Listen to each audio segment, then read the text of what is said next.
Hello, welcome to the West Ham Way YouTube. Myself, Mark Carlaw. No Riley Finch, unfortunately. He's a bit preoccupied at the moment with other commitments, but he will be back very, very soon.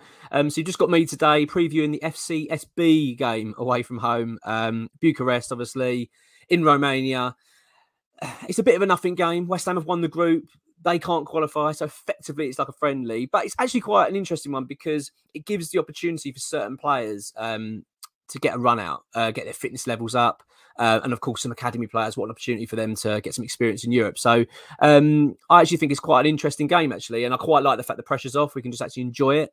I was just going to talk about a couple of players in this, really, more than anything. So you've got, I think a lot of eyes are going to be on one player in particular, if he plays. He's in the squad.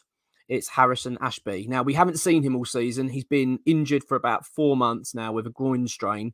And that's something that has followed a summer of speculation. He was very close, as we know, to joining Newcastle United. It was widely reported. X has said that it was actually a case of if we had a replacement come in for that position, he would have gone. That's how close it was. Leeds United also very interested. It's going to be quite interesting actually to see how he plays and how he copes with this, because for me, I want him to stay. I think a lot of West Ham fans do. I think I'd like to see him stay. The podcast, the West Ham Way podcast, Dave and X debated this actually, and I think they actually both ended up agreeing in the end that they actually believe that Harrison Ashby might be better off going elsewhere because he get more chance of first team football. But I could be honest, I actually disagree. I actually think when you especially look at our team this season, especially at right back, yes, we've got Kira who's doing a very good job there, who can do a very good job there, and you've got Ben Johnson, of course, but.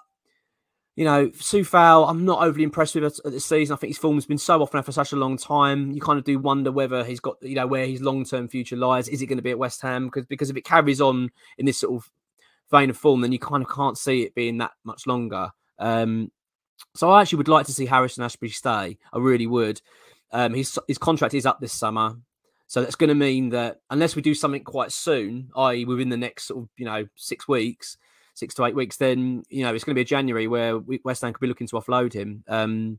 So it's an interesting one. It's going to be very interesting to see if he plays and how he plays and how he looks and if he's really keen. I mean, it's very, very interesting. But, certainly one to be watching. Another one is Naif Agurd. He's back, obviously, now in the team. He's featured already for us in the Europa Conference and actually looked very good. I actually think looked very fit as well. I'm surprised how, considering the fact of the injury he's had and how long he's been out for. I thought he looked really good. I actually, we were talking with X about this earlier, and I actually think he looks fitter than most of the players we've got at the moment, especially in terms of our back line. So I believe he will play. That's my gut feeling. You've got some other key players. I think the likes of this is a good opportunity for Lanzini's to be playing. Finn Downs again. It'd be nice to see him play and lead the midfield. But overall, it's a game that we really see. It'd be nice to get the win and to end the group on a 100% record. But we are already through, so it does take a bit of the pressure off. So I don't know really where to go with the prediction side of it, really. It's one of them games that, because it has no real meaning and intent, you kind of think, oh, it is a friendly, so I'm not overly too fussed. But I really do...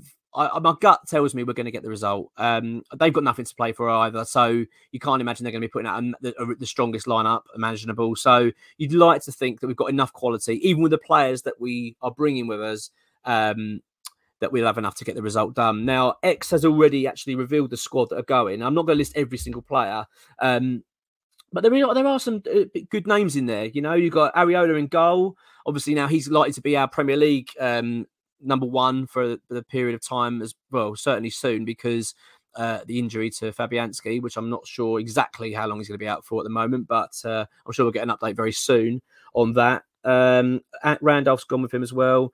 So as I've said, you've got Flynn Downs. Sufau's gone. He is going to play. Well, he'll be in the squad. So these are the sort of opportunities for players like that are out of form, actually, to grasp this. Put in a good performance, a solid performance, especially when the pressure's off. It might help him out. And I actually would like to see that happen. You got Pablo Fornals as well, and Angelo Bonner as well. I mean, it'd be great to see him actually play and get his fitness levels back up because, despite his age and how, the fact that he's probably coming to the end of his career, not only of West Ham in general. He's still a really good player and really important to us. And it'd be nice to see him get back to that fitness level that we need him to be back at. We saw that he did have to come off not too long ago with feeling a tight hamstring. So he's still not quite there yet.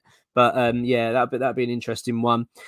The interesting thing as well is obviously the fact that Moyes has, I believe, done totally the right thing. He's left the likes of Skamaka, Paqueta, Rice, Souček, key players at home, Bowen as well, which I think is absolutely the right thing to do. Kurt Zouma, of course, as well.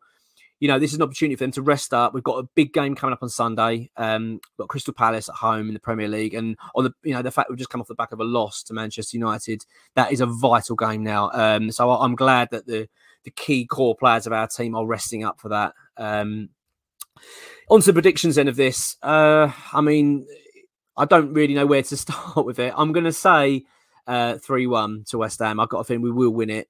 And I'd like to think there'll be a few goals just because of the fact that it will be a bit more. I would like to think it'd be quite a friendly atmosphere. And I really hope that for the fans travelling out there, obviously they stay safe. But the fact that there's nothing really riding on this, I'm hoping that all fans can just get on and it's a good atmosphere and everyone just enjoys the occasion rather than any issues out there. But typically in Europe, we found that sometimes just isn't the case. But the fact that there's no pressure on the fans, hopefully can all just go to meet up and have a great time. And I really hope that is the case. So one thing I wanted to say, actually, is that tomorrow we're going to be putting up the West Ham Way podcast, the full version of it on the channel. That'll be up tomorrow afternoon, evening time. The reason for that is Dave Walker was unavailable this week. So I stepped in to do the recording with X. It was actually really good, really enjoyable. But I did ask X and say, well, look, if that's the case, would it be okay if we put it on YouTube, the full version of it, and you get the exclusive with X and questions from patrons and all that. So if you are a patron, you probably might have heard it already. If you're not, it gives you the opportunity to listen to the full podcast, which would be very good. As I say, that'll be up tomorrow. But here we go then. Another game, and hopefully we can get the job done. Come on, you irons.